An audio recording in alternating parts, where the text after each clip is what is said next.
thought they were done with DLCs. So they are doing DLCs, standalone DLCs. How they've gone over is depending on who you ask. So we had two different models. We had the DLC model. Curse of Osiris was received poorly. Then they moved to seasonal release schedule. So that meant that every 3 or 4 months, you would receive a new season, and they would tell it in a telenovela approach. And we had that model for years. With the telenovela approach, you had story beats every week. Yes, but it felt like after so many years of this, it felt like short bursts to keep player population numbers up. I personally was not a fan of the telenovela approach because it felt like, okay, we've done the thing for the week and now I don't need to play Destiny anymore, really, unless I really want to. They went back to the DLC model, which originally I had hailed as like probably something that was good for the game and good for the developers. And it probably is really good for the developers because they can make meatier entries without necessarily feeling like they're constantly churning something, even within the live game model.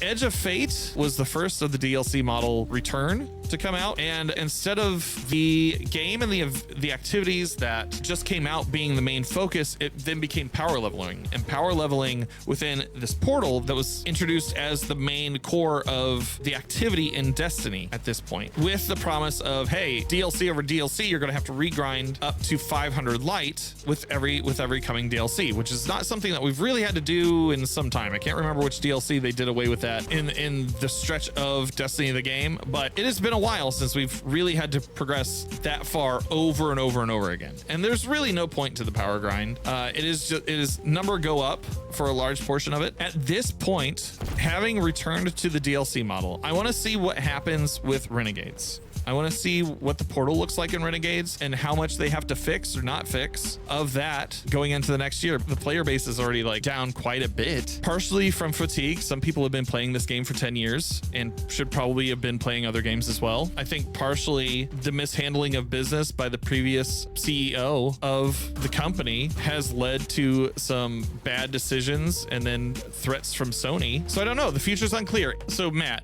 just to ask you, was what I said mostly accurate? Yeah, I think so. Okay. As a personal preference, I kind of miss the weekly story beats. I think now being introduced to it this way, yeah, I kind of miss the weekly story bits. But yeah, at the time I was like, like it's only like an hour. And then some cases 30 minutes of like weekly story bits. Yeah, sometimes it's a case of, was that it? It still kind of progresses a story. That's the part of Destiny I kind of enjoy. The promise of more? Yeah.